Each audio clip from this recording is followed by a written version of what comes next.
I did post a link to the show. Please, I really want to get your comments on the show. This is a fan show. I'd love to get some fans on here and get their thoughts on things, because you know what? This is a really, this is a show that I really want more people to get involved in. So, get a chance. You like the show, good. If you don't like the show, I understand. It's not for everybody. So, fan support's always the best. Help me to give me some likes or dislikes, constructive criticism. I'm cool. First off, I want to give some shout outs. Greg Almond, he's on Twitter. If you can follow this guy, to me, he's one of the best local sports writers that Tampa has to offer right now. Really cool guy, easy to talk to, and he'll definitely respond back to your tweets if you talk to him. Mark Cook, another guy, really good guy. He's really helped me out a lot, especially with where I'm going with my show and getting things going. Joe Rilliano, the freaking Puerto Rican, Carolina Cat Chronicles. I love you guys. Thank you so much for all the support you've given me. Even though we're division rivals, just the fact that you're supporting my show, it means so much to me. So thanks a lot, guys. I really appreciate it. Props out to them. Another person, Steve White. Steve White, awesome resource, great NFL football mind. I do not know why this guy isn't coaching somewhere. I don't know if that's his personal opinion or what, but great guy, great show. So tonight I will be joined later on by Peter Blake. He's running a little bit late right now, and he's doing some editing on one of his live shows and getting things ready for his radio show. So I look forward to having him on shortly and talking a little bit of Bucs football. Speaking of next order of business, I want to give congratulations to Jameis Winston, NFL Rookie of the Month. Great, great honor. I think, you've heard the show. You've heard me talk about him. Very few negatives on my end because he's a rookie. Everything that he's doing is a plus. He's slowly but surely growing. And what you're seeing is a guy that started with a really rough game against the Tennessee Titans, and you look at him now and just the decisions that he's making, it's night and day. I mean, I've seen so many different changes with this guy, and all of these things are for the positive. So props to him. I think he's having a great game. Another guy, another rookie who's really making big time contributions is Quan Alexander. Quan Alexander is killing it. And this guy is doing everything he can to contribute to the team. And, I look forward to bigger and better things from him game in and game out. So props to those guys. The Tampa Bay Buccaneers offense is playing lights out. Doug Martin, the guy that the majority of the fan base had pretty much written off, has had a really successful season here with the moves that he's made and the big time runs, and really helping this defense to expand into what it is right now. Offensive coordinator Dirk Cotter, really calling games really good, getting the most out of this offensive line. And, we're seeing improvement week in and week out, even with some of our star players. Another rookie, Ali Marpet, who I had very high hopes for in the beginning of the season, somebody that I was really excited for during the draft, and I just knew that this guy would be a big contributor back then. So props to him. Really excited to see this guy making moves and doing what he's doing. I wish him a speedy recovery and hope that he can get back onto the field. So let's get the show kicked off, and we'll start off with the Indianapolis Colts game. Was a game that the Buccaneers could have won. It was definitely a winnable game. It was a team that basically they came in. I know they don't have a winning record. Their starting quarterback is out. The backup quarterback came in. Matt Hasselbeck had one hell of a game against this defense. And I'm not taking anything away from the Indianapolis Colts because they did what they needed to do. And the Buccaneers defense was unable to stop them in their offensive game plan and get them off the field. So hats off to the Indianapolis Colts. They did what they needed to do. Now, with that being said, I've been watching a game film, and it just sometimes is kind of frustrating when you see things, and you can't really question a coach because a coach is put in to coach the team. Maybe they see something different than I saw, but the fact that the Tampa Bay Buccaneers stayed in nickel defense as much as they did, and they weren't as aggressive as what they could have been, is something that I found very, very. Um, I wasn't sure about how that was going to go. So, with that being said, it's something that I really want to discuss a little bit more and see if we can, just kind of touch on that a little bit. If you don't mind, stand by. I'm getting ready to. I'm going to pull something up here real quick, and I'm going to look something up here. Bear with me one moment here.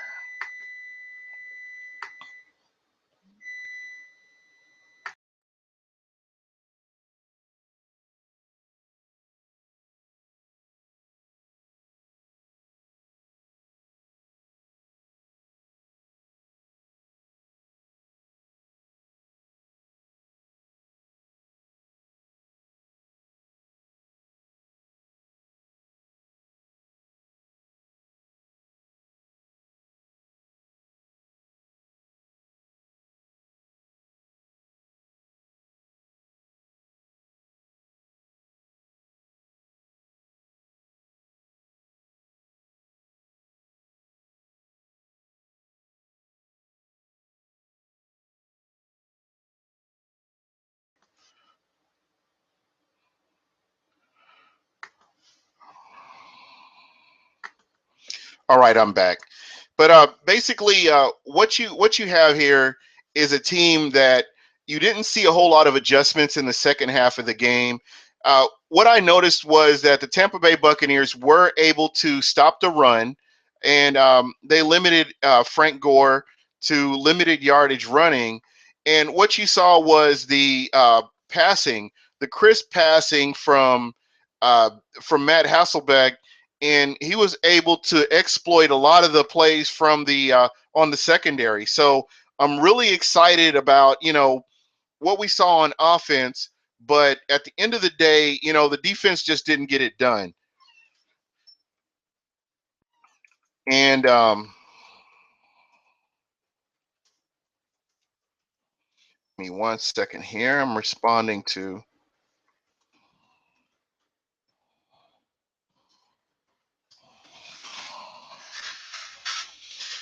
All right.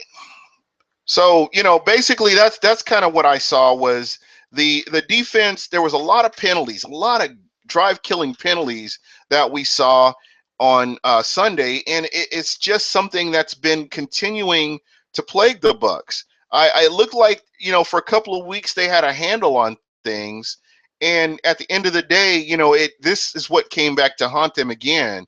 And I don't know. I see improvement from the Tampa Bay Buccaneers, and at the same time, you look at the Bucs and you're like, wow, what's going on with these penalties? And I don't want to blame this all on Tampa, but what I saw was, and what I've continued to see is the the referees in this game were really, they weren't calling the best plays, and you weren't seeing the best out of the referees. I know at the end of the day, it's up to the players to play and get these wins, and go out and play in their assigned roles and do what they're supposed to do. But when you have plays like I saw so many times where we had the momentum, and the momentum was killed by a bad call or an actual penalty.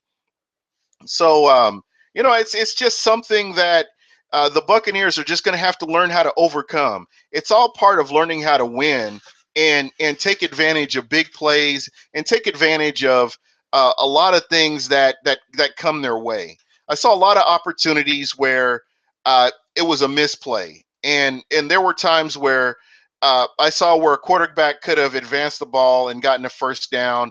A running back could have hit the hole different. Just a lot of different things that I saw. on both sides of the ball that could have helped us win. And I haven't even talked about the special teams. When you miss an extra point and you miss a field goal, that totally can change the momentum of the game as well. So, there's a lot of stuff that was going on in that game.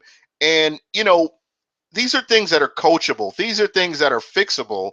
And I really think that if the Tampa Bay Buccaneers can get in there, this game coming up this week is definitely a winnable game. I look at what Matt Hasselbeck was able to do against the Buccaneers, and these are things that can be fixed. These are plays that can be changed. And getting pressure on the quarterback is where all this starts. And it looks like this weekend we may be without Gerald McCoy, who did suffer a hand injury. And I know for a fact that today he didn't practice. So I'm not sure where we are with him. We haven't seen the final roster, and we're not sure. But you can almost I mean, for me, from based on what I've seen and what I've heard, I'm pretty sure that he won't be available for this game coming up against the Atlanta Falcons. Now, what I did see was the Bucs were at times able to get at the quarterback, and they were able to get to him and pressure him at times, but it wasn't anything that was consistent. It wasn't anything that would get them off the field with a 3 and out. So, the Bucs did they tried to do what they had to, but it just wasn't, it wasn't the best. I look at what Matt Hasselbeck was able to do: 315 yards passing with 2 touchdowns. And Frank Gore, once again, the Buccaneers were able to contain Frank Gore and hold him to 24 yards rushing, which is they're doing their thing. But on the flip side of that, when you look at the passing, Dante Moncrief ended up with 114 yards receiving. So, part of the Bucs defense was working, but then there were some parts of it where they were kind of falling behind. It looked like for a while that our safeties were getting exposed on both sides of the field. So it's something that, we'll kind of have to go back and try to look at and see if we can't get these problems fixed. And I do want to welcome everybody. Peter Blake is available right now. He's joining us. He's been working on his show, The Sports Web, and getting that out there. And I'll put the link out on Twitter for that, so you can check out his winners and losers and get some of his thoughts. Hey, Peter, how you doing tonight? How you doing tonight? We're having a little bit of internet connection here, so I don't know what's going on, but it's good to be here again. All right, I'm glad to have you. What I've been kind of talking about is a rerun of the game from Sunday and some of the things that I saw. And one thing that really stuck out to me was how much the Tampa Bay Buccaneers played in the nickel defense throughout this game. And personally, when you see something, if I see something that's not working, I'm going to try to make adjustments to correct that. And no knock on the coach or anything like that, but I will say that I didn't see adjustments. And when your opposing receiver ends up with 114 yards receiving, there's a problem that really wasn't truly addressed. So I'd like to get your thoughts on this. Yeah, I'm going to definitely knock the coach on this because he's the defensive. Get the fact that he's the head coach, but he's running this type of defense. We're already 11 games into the season, and yet we see safeties once again out of position. Understand the coverage there where Hilton catches a touchdown on 2 long passes. It looks like the corner barely even touches him. He doesn't jam him at the line of scrimmage. If you're running a Tampa 2, the safety has to come over the top. Lo and behold, our safeties are lost in the sauce, so I swearly put that on the defensive coordinator of this team, and that's Lovie Smith. I'm sorry, I'm not going to sugarcoat this. This defense sat back in the zone, and Matt Hasselbeck, being 40 years old, basically had all day long to pass the ball, and he absolutely crucified the Buccaneer defense on Sunday. Yeah, and that's pretty much what happened. I mean, you look at the final score, and the game should have been a lot closer than what it was. Right. And one person that I think doesn't get called out enough, and he really needs to, is Mike Evans. I know people talk about the sophomore slump, but you're being paid a lot of money to go out and catch the ball. That's all you have to do. Don't worry about advancing. Don't worry about yards after the catch. Let's make that play, and then from there, you can get those yards after the catch. But if you're not catching the ball, if you're dropping the ball, you're starting all over again.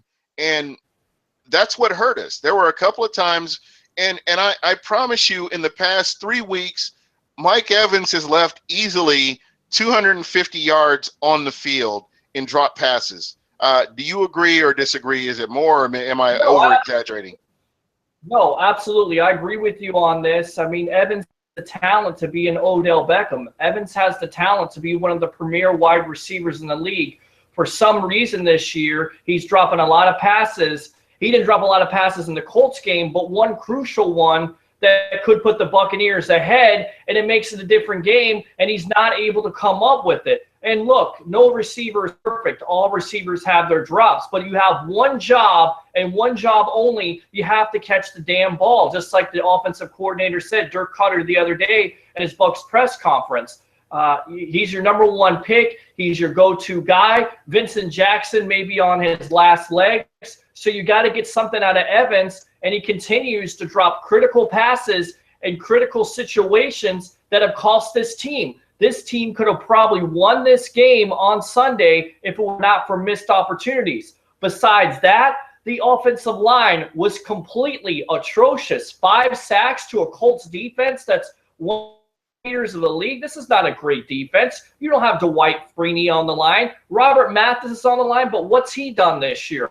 What does this Colt defense have that gave the Bucs so many problems on the offensive line? I don't know what it was, but it was a complete breakdown. And ladies and gentlemen, if I sound passionate about this, so Buccaneers had every opportunity to win this game. And once again, we're talking about drop passes and we're talking about penalties. 12 penalties for yards. How is this possible for a team in Week 11 to have so many mistakes? And once again, at crucial times, think about the Doug Martin touchdown. If Kevin Panfield doesn't get called for the holding, that's a touchdown by Doug Martin. How about the leaping penalty? Was it called right? Absolutely not. But Chris Conte can't run into the holder there. It's just the simple penalties, the holdings, the false starts. Gerald McCoy, how many false starts has this guy had in his 6 years here? I mean, can you count? I can count. It's probably been over 10 false starts. That's a part of discipline, and that's what this team doesn't have. And the most disappointing factor of this team on Sunday versus the Colts is it just seems like they shot themselves in the foot, because I didn't think the Colts dominated this game. You mentioned the running game. The Buccaneer defense did a good job in shutting that down. But yet again, you talk about the penalty situation. You talk about drop passes. And now you talk about sacks against the you got to get this stuff cleaned up if you want to beat the Atlanta Falcons on Sunday. There's falls to it. Absolutely. And I don't know, maybe I'm wrong, but it just looked like the Bucs did not have the same intensity that I've seen the past couple of weeks. And it looked to me, and I may be wrong here, but it looked to me like they expected to get handed this game. And I don't know. They came out, and when they came out, they thought that this was going to be like the Philadelphia Eagles game. Every single Sunday, you got to bring it. And eventually, that's what they're going to learn. This is still a young team, and this is a team that's still learning how to win. And this is all part of it. You have to go out and execute the game plan and do your part.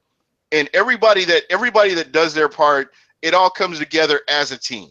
And that's kind of what I wasn't seeing. Let me just take this back. The Buccaneers came out. They had the momentum. They were leading 12-6. They get a touchdown before halftime.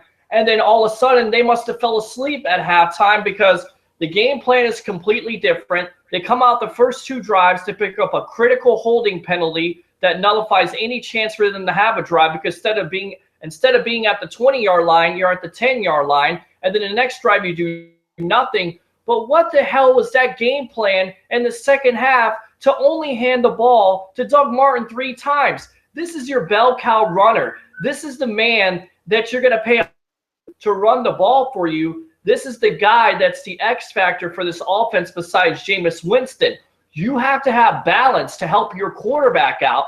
You're not the New England Patriots where you can have him throw for 40, 50 times. You have to have balance to this offense. If this offense has balance, they are completely dangerous. I don't understand what that was on Sunday in the second half and why you go away from Martin and only give him 3 carries in the second half. I don't understand that. Yeah, and I'm right there with you. It's kind of frustrating. I swear I've seen this before, where the Buccaneers have gotten their production out of Doug Martin in the first half, and in the second half, nothing. It baffles me at times. I don't understand what the defensive concept is. I mean, think about this. The Buccaneers were in nickel defense 53% of the time against the Colts. 53%. Yeah. Come on. I mean, it wasn't working. You got to go away from that. You got to reroute these receivers. I'm not a coach, but I can tell you right now, the way that Hasselbeck was getting these quick passes out is because the defensive back is 5-10 yards off of him. Yeah. He's not rerouting. How come they can't see it? What? I said we can see it. How come they can't see it? I mean, it's not like you have Johnson or Deion Sanders at both corner positions. I mean, what worked the last couple of weeks, Gene? What worked? That bumping the receiver off, man-to-man, and then on top of that, blitzing your linebackers. Did you see any semblance of that on Sunday? I didn't understand it. I seen one blitz by Levante David, and he got absolutely trucked by the running back. I believe it was Brad. Didn't get in. Well, guess what? If you don't get in the blitz, you're going to have one-on-one coverage in the first place.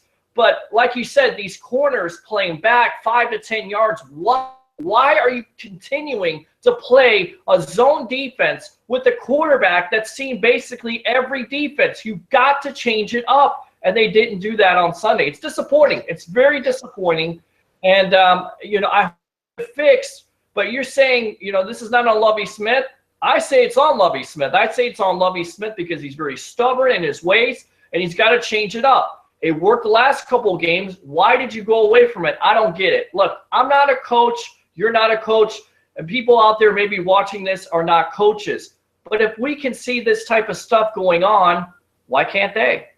Yeah, absolutely. I mean, think about this. The Buccaneers at halftime were outgaining the Colts 224 to 148 at halftime. Jameis Winston, 9 for 15 for 130 yards, and Doug Martin had 90 yards going into halftime. So I mean, let's just think about this and put your coach's hat on. Oh, and by the way, it is throwback. Yeah, I've got my throwback gear on here because I'm ready for Doug Williams to get inducted in the Ring of Honor. We'll get to that a little bit later on. But put your coach's hat on for a second, and you're on the sidelines, and you're watching this game, and you're listening to your offensive, defensive coordinators. Do you make adjustments? If this stuff isn't working, and you've tried certain things, and it's not working, you got to make adjustments. What do you do? You're Coach Peter, what do you do? For me, I mean, I do what worked for you the last couple of games. I'm bumping and running these wide receivers. I'm blitzing the linebackers, either Quan Alexander or Levante David. And I'm letting my safeties, if I'm going to play zone, to help me over the top. But I blitz a guy like Matt Hasselbeck. Why do you want him to sit back there and throw? He's a pretty damn good quarterback. He's not a great quarterback, but he's pretty good. He's been around, so he's going to be able to pick a zone defense apart. Why don't you blitz Quan Alexander or Levante David? Because Gerald McCoy, let's just face it, we've talked about this before. He's not having the same impact as he had in previous years, or to some people's eyes, he's having the same impact as he always has, because he had, his career high is 8 sacks. He's obviously hurt. On that line, there's not enough depth. There's not enough talent to get after the quarterback. So if you're going to rush 4, I think you're really asking for it. If you try to do that on Sunday with Matt Ryan, even though Ryan is playing bad, Matt Ryan will pick you apart because he's going to throw to Julio Jones. And we don't have a corner on this team that can shut down Julio Jones, one-on-one. But in saying that, okay, we know that there's not a corner that can shut down a Julio Jones. What we're going to do is we're going to manufacture pressure. We're going to pressure with our linebackers and David and Quan Alexander. Okay, we're going to use our man-to-man coverage. We're going to try to bump these receivers off the line instead of let them have a free release and run all around the damn secondary. That's what I do. Yeah. So at this time, I mean, with all the injuries, and I definitely want to touch on this a little bit more. Do the Buccaneers have the personnel to do that? Do you see right now where we are with all the injuries? Do you see the Buccaneers still making that push for the playoffs? Look, you know what? They don't have necessarily the talent on defense, but you don't necessarily have to have the talent on defense to win in this league. What you have to have is a good offense with a quarterback and a balanced offense with a running game. The Buccaneers have that. You have to have a good to average defense. Did the Buccaneers have a good defense? I would say maybe average to mediocre. But there have been times where this defense causes a lot of turnovers. So in saying that, to answer your question, yes, I still do believe this team can go to the playoffs with an average defense because the NFL has changed. In saying that, if you allow a quarterback to have more than 4 seconds to throw the ball, no matter what quarterback it is, he's going to pick you apart. So you have to think outside of the box. You have to go back and think about what you did against Dallas. You have to go back and see what you did against the Philadelphia Eagles when you went on that 2-game winning streak. And look, I get it. The Cowboys aren't great and the Eagles aren't great, but they still have fundamentally pretty good offensive lines. And saying that, I don't understand the game plan here. Now, for me on Sunday, this is a struggling Atlanta Falcon team that you're going to have to a great opportunity to win at home during Doug Williams' ring ceremony day. You need to win this game, and you got to come out on defense and change up your looks a little bit. You did it in Atlanta. You did a pretty good job in shutting that team down. You shut down Devontae Freeman, who, by the way, is coming off a concussion.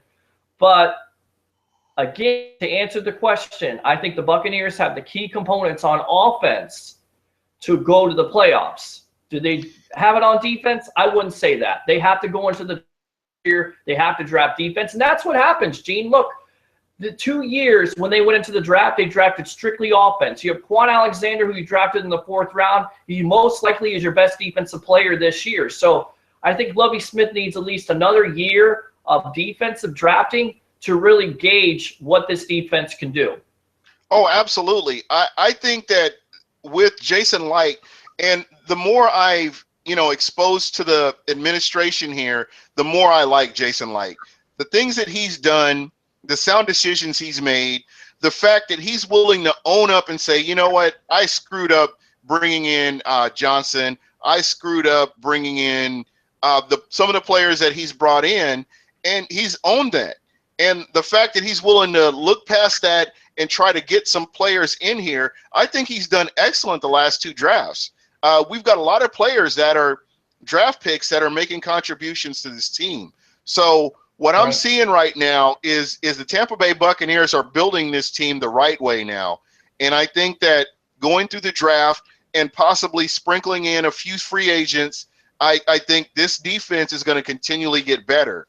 And to your point, I do believe, and it's hard to believe I'm saying this, that our offense could carry us into the playoffs. I've never been confident enough to say that about a Tampa Bay Buccaneers offense, that I believe that our offense is capable of getting us into the playoffs. I mean, you look at our schedule right now, and you've got the Falcons, you've got the Saints, and you've got the Rams, the next 3 games. And those are all winnable games, man, all winnable games. And the Jekyll and Hyde that we've seen, which is this NFL football season, it's been fun to watch because there's no clear-cut player or clear-cut team that's lead dog above everybody else, with the exception of maybe the Carolina Panthers. But at the same time, these games are all winnable games. I mean, look at this. On December 27th, we have the Bears, and the Bears are going to be in Raymond James Stadium. That's a winnable game, believe it or not. Sure. So all these games that we're talking about here, if the Buccaneers are prepared, if the Buccaneers are playing and keeping their head in the game and not making mistakes and doing what they need to do, I think these are all winnable games and games that would put us in a position to go to the playoffs. No, I definitely agree with you on that. And here's the thing. I don't know if you know what's going on right now, but the Detroit Lions are beating the Green Bay Packers 17-. I don't know what's going on with the Green Bay Packers, but they're not the same team. The Seattle Seahawks, they won on Sunday in a wild affair with the Pittsburgh Steelers.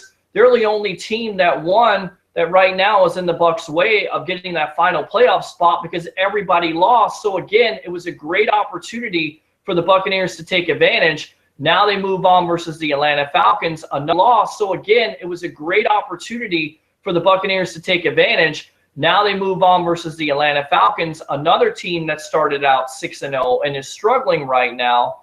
So the Buccaneers seem like they have for them. It's just they have to stick with what is their bread and butter. Their bread and butter is to be a balanced team. That's what they are. It may not be flashy. If you're throwing the ball 30 times and you're running the ball 30 times and you're having success, I think you're going to win a lot of ball games. And on top of that, if you think about it a little bit, if you run the ball more, guess what? You keep your defense off the field, and then your defense doesn't get exposed like it did on Sunday. Right. Wow. Unbelievable. And you know, I'm looking at this, and I just cannot understand why Doug Martin did not get the ball in the second half. It baffles me because he had such success, and all it takes is one time for him to break a tackle, and he's going. And he's going to put us in – he's at least going to put us in the red zone, if not score a touchdown. So I don't understand the thought process of, hey, let's take him out. Let's shut him down. I don't know if they're trying to feature a Sims or what they're trying to do in this instance, but it's not a good idea. It's not a good look. You want to win games. And what Lovie Smith needs to be doing, every game he should be playing for his job. It shouldn't be, well, let's try this and see if it works. You go with what's been working for you. And Doug Martin is a big reason that the Tampa Bay Buccaneers offense is where it's at. I'm not taking anything away from Jameis Winston, but I tell you what, Doug Martin is the spoon that stirs the coffee. No, I definitely agree with that. I think Martin and his emergence on this team has been very, very beneficial to Jameis Winston as a rookie quarterback because it's taken pressure off of him. And again, I go back to that run-pass differential. If it's 30-30, I'm good with that. If you have a quarterback that's throwing 40, 50, 60 times, there's an opportunity, right, to have some mistakes there. Okay, there's a big-time opportunity. And Martin, 56-yard run on Sunday. He goes over 1,000 yards. Look, everything in this game wasn't bad. The Buccaneer defense did a pretty sound job in the first half, holding the Colts to 2 field goals. They hold them to another field goal. Again, if you're depending on your offense and Jameis Winston to win the game and your receivers are dropping passes or you're not converting third downs in the second half, guess what? It's going to put your defense on the field longer and it's going to expose them. And, you know, it's disappointing because they had every opportunity to win this game, and once again, they shot themselves in the foot. Yeah. And, you know, I love Vincent Jackson. He's one of my all-time favorite Bucs. I never thought that it would get to that, but he's one of those guys now. When I look back at my history with the Tampa Bay Buccaneers, being a fan, he's one of those guys that's at the top of my list. And I love what he's doing with the Tampa community. And I love what he does on the field, but at some point in time, we need to be looking, or the Buccaneers organization needs to be looking at grooming somebody to come in and possibly replace him, whether it's through free agency or through the draft. Mike Evans is going to need help. Safarian Jenkins has shown that over the past couple of years, things may change, but he's shown that he can't stay on the field. Cameron Brate, breath of fresh air. The kid's balling out. I love what he's done. Catches everything.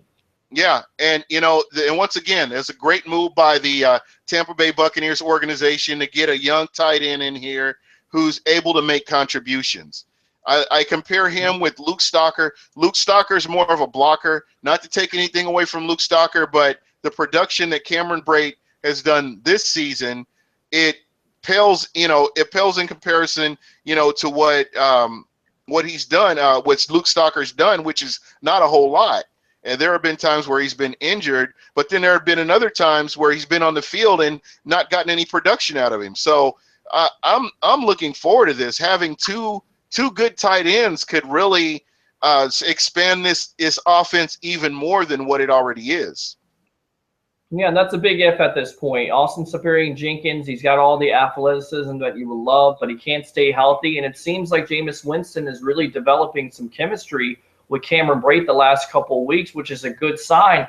And mostly everything that Brate touches, he catches. So, again, it's a breath of fresh air. So, yeah, you're going to have to groom somebody for Vincent Jackson. I still think he can go. I just think the offensive line on Sunday really broke down in pass protection. It was really disappointing. I think they probably had their worst game of the year besides maybe Carolina. But, besides that, I mean, the first half, the Buccaneers look like a totally different team from the second half. I mean, I don't know what happened in that half, but, again, this team has got to play a full, 4 quarters in order for them to even have a chance at the playoffs at this point. Oh, yeah. But you know what? At the end of the day, as a fan, as a big-time fan, anything's possible. I believe that the Bucs, I would not be surprised if the Bucs won out. All those games, like I said, all those games are winnable games. And nothing would surprise me.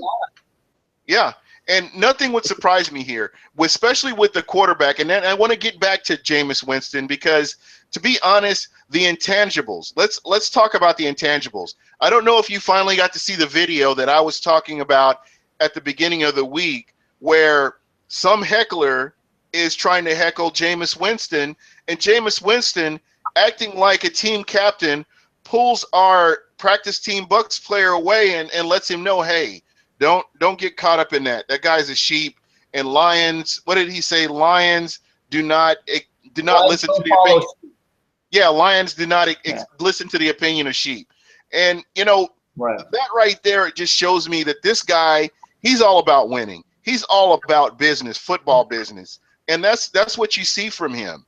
And week in and week out, he's doing nothing but getting better.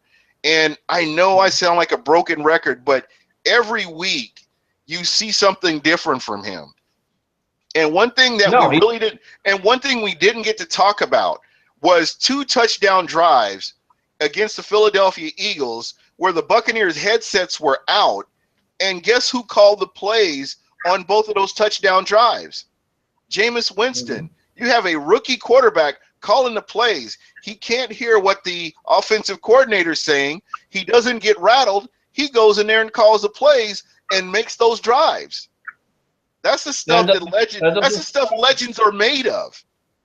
That's not surprising to me because I watched him at Florida State for the last couple of years, and I love the guy and how he deals with adversity. He dealt with a lot of adverse situations at Florida State, of course, the off-the-field stuff, but not only that, the on-the-field stuff, where there would be times we would have a bad first half. In the second half, he would bring Florida State back. I mean, talk about the national championship year, which everybody seems to forget. He had 41 touchdowns and 12 interceptions. And he led his team to a national championship his first year starting. And then on the last play of the national championship game, he leads his team all the way down for the winning touchdown. I mean, that's the type of stuff that you're right, legends are made of. And Jameis Winston, right before our eyes, is really developing into a great quarterback in the NFL. People are saying Ben Roethlisberger with his athleticism and some of the throws he makes, but I'm not ready to compare him to anybody yet. No, Jameis Winston is his own. Jameis Winston is his own man, and I think it's disrespectful to compare him to anybody. And that's the thing that really frustrates me. I don't know, it was very frustrating for me watching the draft because after I figured out about Jameis Winston, after I did my homework on this guy, I said, you know what? It would be amazing to have a Jameis Winston on this team. And just, let's go back to the combine. Jameis Winston runs, a 4.9 40? Yeah. And let me tell you, Twitter lit up. It was just crazy how fast. Yeah. Oh, he's the slowest quarterback. But you know what? This guy is making plays with his legs. day in and day out. He's making those plays, and nobody's talking. Who's talking about his 40 time anymore? When was the last time you heard anybody even mention his 40 time? Let me ask you something. Does Drew Brees have a high 40 time, or Peyton Manning, or Tom Brady, or Aaron Rodgers have high 40 times? I think not. I think we're overblowing a little bit. I think the critics and the analysts and the talking heads on ESPN and Fox Sports, and even locally here, were trying to do everything they could to distance themselves from Jameis Winston. But, there was one sports talk show host in Tampa that kind of told you in last November that the Tampa Bay Buccaneers should pick this kid. And the reason why is this, because, again, he does have that intangible thing. He's been through adverse situations. He can make all the throws. He can go through his progressions. And that certain it factor that your boy Mike Glennon didn't have the last couple of years. Exactly. and guess who do you think has the most rushing touchdowns for the Tampa Bay Buccaneers this year? Jameis Winston. You better believe it. Followed closely Not Marcus by Mariota. And look, followed closely by Doug Martin, but that speaks volumes within itself. And it tells you just how much of a dog and pony show the combines are, and how people get into this, he can run this fast. You know what? He's an athlete, and he's showing he's an athlete. I mean, look at this guy. He's got 2,650 yards right now. I mean, that's amazing right there. It's amazing for a rookie. He's putting up great statistics right now. He's winning games for the Buccaneers, even though they lost on Sunday. He's definitely been one of the main components that's made this team turn around, because, look, this team was a 2-win team. Now they're 5 wins. There's a possibility they could be a 6-win team. In my eyes, I think they're a 10-win team.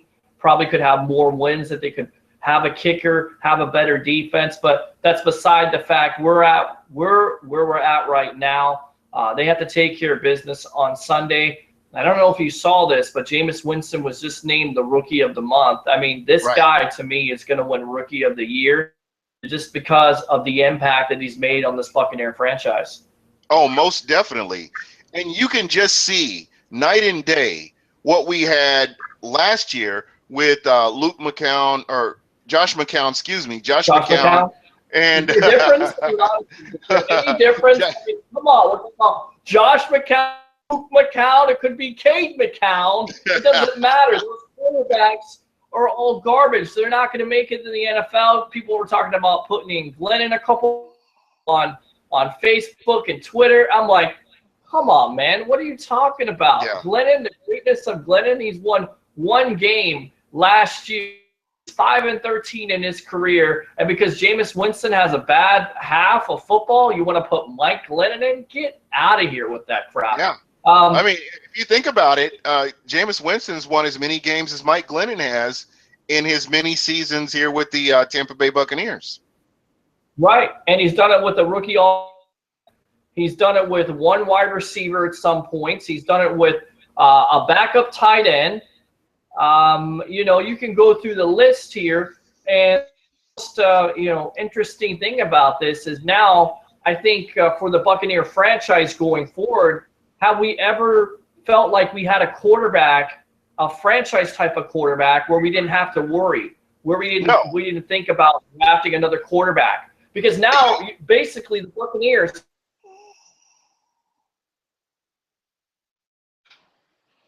Uh-oh, did we lose you? And that's at quarterback. Exactly. And you know what's awesome about this, and this is what I really like, is the fact that you have the running back situation is taken care of. We're not worried about running back. We're not worried about the quarterback anymore. And so you can focus your resources on other things now. Yeah, well, maybe a wide receiver, maybe another wide receiver, never two wide receivers, because Louis Murphy is coming off an ACL injury. You never know. You may be able to get one of those wide receivers in free agency, or maybe later on in the draft. You're right. This team can now focus defensively. They can focus on maybe getting an edge rusher at defensive end. Maybe you fill a cornerback, maybe another safety. I don't know, but you really have to focus on the defensive side, hopefully, in this. Yeah, and I But think that's the way it's going to go. You got to get these uh, ends. You have to get a consistent, dominant edge rusher. I don't care what else you have right. to do. That is a plus. That is a must. You have to take care of that in order for this defense to work like it's supposed to, because they're just not Yeah. getting consistently getting pressure on the quarterback, and that is No, the thing that really frustrates me is they're not able to get to the quarterback. no, no. And Jockey Smith, I mean, he's had some flashes of brilliance, but who do you have on the other side? Howard Jones, Howard Johnson over there. Yeah, It wouldn't help at this point. You got to get another player on that side to help out McCoy. You got to get maybe some more depth on this at defensive tackle. You've had Henry Melton, he's been okay. Tony McDaniel, Clinton McDonald, it's okay, but it can improve. And if you want to run a Lovie Smith type of defense, which is the Tampa 2, you're going to have warm bodies, and that focus on coming up in this draft. But besides the draft, I know you want to talk about Doug Williams and his impact to the Tampa Bay community. I look at Jameis Winston, and maybe this is far-fetched at this point, but I believe Jameis Winston will go down as the greatest quarterback in Tampa Bay Buccaneer history compared to Doug Williams yeah. that the Buccaneers are honoring on Sunday. Oh, most definitely. The things that he's done, I was able to meet him. I think I was 10. I may have been 10 or 11, but I actually met him. And that is what solidified me as a Buccaneers fan, getting to meet that guy. It was something to it was so, I still remember that. And that's a guy that it meant a lot to me. When I heard he was going into the Ring of Honor, I didn't care what else I had to do. I had to be at this game. This game means that much to me as a longtime fan. And I've got I'm serious. All the rest of this weekend, I'm wearing my throwback. I've got throwback shirts. I'm ready to go. I'm not wearing. You may see me wearing my Jameis Winston shirt. Riding on the plane tomorrow. But other than that, you will see me in throwbacks the rest of this weekend. This Yeah, that's means right. You're coming down to Tampa finally. You're finally getting that's your ass right, down here. man. That's right. Getting back to the motherland. All right. Sounds good. Sounds good. So I'll be looking to see you here in the next couple of days. But you talk about Doug Williams. My mother and my father were big time Buccaneer fans, still are. And they always told me stories about how great Doug Williams was. Just remember, guys, in 1979, this was a team that started out 5-0. They went all the way to the NFC Championship. They lose to the eventual Super Bowl team and the Los Angeles Rams with Jack Youngblood playing with a broken leg. They go against the Pittsburgh Steelers, but they lose 9-0 at Tampa Stadium.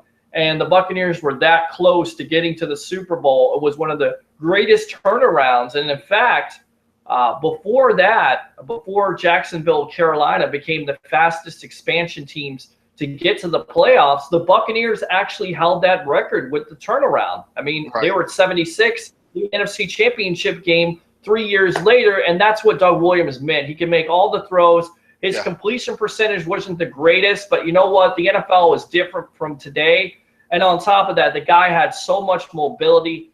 And I just remember watching him in person. Was in the Super Bowl versus the Denver Broncos. He was the Washington Redskins starting quarterback in that Super Bowl, and that was an unbelievable day of him being the first African-American quarterback Super Bowl. It was an unbelievable night to watch him, and I always cringe at the fact that he was on the Tampa Bay Buccaneers, and the reason why he left is $50,000, and the fact that Hugh Culverhouse was viewed as a racist. It's unbelievable. Yeah, it really is, and that's something that Super Bowl win meant a lot for me too, because I put aside my differences, my love for my team, and I rooted for Doug Williams. And let me tell you, I was hoarse. I can still remember this. After that Super Bowl victory, I was hoarse. I could not talk for days because I was yelling for this guy that much. That's how much Doug Williams meant, to me and my family. And I can remember my uncle when Doug Williams was first introduced to Tampa. my uncle was so excited. I mean, he's a bigger, rest in peace, but he was a bigger Bucs fan than me. And Doug Williams was it. Doug Williams and Ricky Bell, that was it. And it broke his heart when Doug Williams ended up going to another team, and things weren't the same for the Buccaneers from that point forward for a long time, until I would even say Tony Dungy. No, I definitely agree with that. And then Doug Williams does in a personnel role with I believe Bruce Allen and John Gruden, and then gets basically forced out by Mark. It was a terrible move to think about it now. But you think about that 79 team, they had Ricky Bell, they had Isaac Higgins, they had Eckwood, they had Jimmy Giles, they had Richard Batman Wood, you had the late great Leroy Selman, you had John McKay as the coach. I mean, this was an unbelievable turnaround story, but consequently, that team before the year went 5-11, and what was the turnaround? It was Doug Williams, the drafting of Doug Williams. Lo and behold, this may happen again because they drafted Jameis Winston. This may be the turnaround of the Tampa Bay Buccaneers, and that just tells you how important a quarterback is. And Doug Williams, beyond a shadow of a doubt, to this Tampa Bay area, was one of the most important quarterbacks to this community. Yeah, period. Absolutely. Bar none. Absolutely. And, while we're in this throwback mode, I know we've got our Ring of Honor, but I want to hear the Peter Blake Ring of Honor. Who would you give me your top 5 Buccaneers that you would put in your Ring of Honor? Going back to all right. from 76 to the present, let's get yours. Man, you just throw that out at me. Okay. This is what makes it fun. Yeah, we got to go. You got to go number 5. I think you have to go with Johnny Lynch. He meant so much to this team. Mike also, definitely they got that right. I think Rondé Barber is in here. I can only have 5. I mean, there's so many here. I mean, Hardy Nickerson is another throw in there. How about Mark Carrier? Mark Carrier was a pretty good wide receiver for this team. I mean, he was the only Pro Bowler for some years. So, honor for me, there's a lot of people you could throw in there. Derek Brooks, Warren Sapp, they got it right. Johnny Lynch, Rondé Barber, Mark Carrier, Hardy Nickerson, and, of course, Doug Williams and Leroy Selman. I think they got it right. You just don't ever put in Hugh Courthouse. I don't care if he owned the team, he got the team. You never put him in here because he was probably the one person. I think, and I don't like to speak ill of the dead, but I think he had a lot to do with the Buccaneers not staying on a winning plane and pretty much staying in the gutter. Bringing in Lehman Bennett for a head coach, and just different moves that he made. Just trading for Jack Thompson. Jack Thompson, there you go. That was another one. Yeah. And it just it still physically makes me sick when I think of some of the moves that this guy's made. Let's go about I was getting ready to bring up the Bo Jackson screw job. And that's pretty much what it is. He pulled a Vince McMahon in the NFL. You know what I'm saying? And that's what that's the Tampa Bay screw job is what it was basically, and the way he did Bo Jackson, and that's why we didn't end up. Could you imagine having Bo Jackson and what a running back like that would have done for this offense? Probably nothing. You know why? Because the Buccaneers didn't know how to use them. They had a terrible offensive line. I think the only offensive lineman they had back in the 80s that was any good was Paul Gruber. That was probably 88, 89. They had a terrible offensive line. I remember them drafting Charles McCray. That's another great move. I mean, how many moves over and over again did this team squander? Bringing in Alvin Harper. And you know what? I like that move of Alvin Harper, but first, some medical doctor tried to cut off his finger. I guess his finger got cut off. And when he came here, he had Trent Dilfer as his quarterback, who was Trent Dilfer was so inaccurate on deep passes. Didn't make any sense. You got a wide receiver that can run and you got a quarterback that can't throw him the ball. I mean, Right. it was. Well, you know, what got me, and this is where I think me and you will differ on opinions. I always look at when the Buccaneers would bring in a receiver, I always looked at who was on the other side of that receiver. Who was playing on the opposite side of the field from that receiver? Case in point, Bert Emanuel. And who was on the opposite side of Bert Emanuel? Andre Bad Moon Rising. Andre Bad Moon Rising. So you've got this guy getting doubled. This guy, all he has to do very little to do what he needs to do. And I'm telling you, when you have a stud on one side, it doesn't take much to make this other guy look good. So I look at Alvin Harper. Who was on the opposite side of Alvin Harper? Michael Irvin. In Dallas. Exactly. Michael Irvin. The playmaker. So, I look at the moves the Bucs made. I see where they were going with it. But, that's where you want to go into the draft and kind of at times avoid free agency and see what you can get out of the draft, And I look at the move with Keyshawn Johnson. I know that the Buccaneers won a Super Bowl with him on the team. I don't personally, I might get crucified for this, but I think that Jaravicius and Keenan McCardell were bigger contributors to the Tampa Bay Buccaneers than Keyshawn Johnson was. It's a fair point. It's a fair point because Keyshawn wasn't a guy that's going to blow open your zone coverage with his speed. He didn't have the speed. He was simply a possession receiver. And saying that, he definitely worked in that John Gruden type of offense where he liked those big possession receivers to run routes. I think Keenan McCardell, Jojo Abrishis coming in, and then Brad Johnson, the kind of run he went on in that Super Bowl year was unbelievable. But I think you're right. I definitely think you're right, and the Buccaneers have been guilty of it.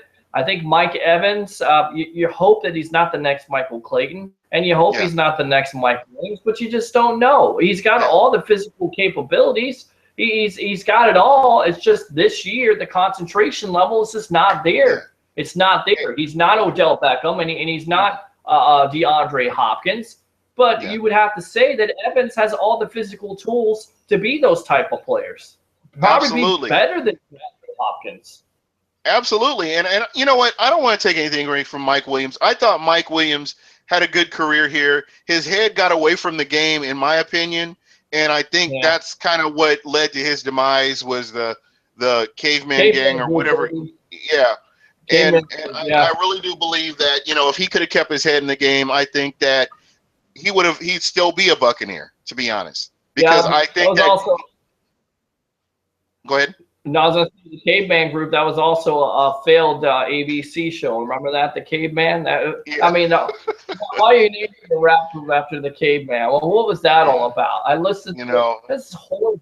Focus on football. You're a football player. Be a football player. That's it. Exactly. And you have all this time after the NFL to advance your singing or rap career as much as you want. I guess, like I said, it's to each his own.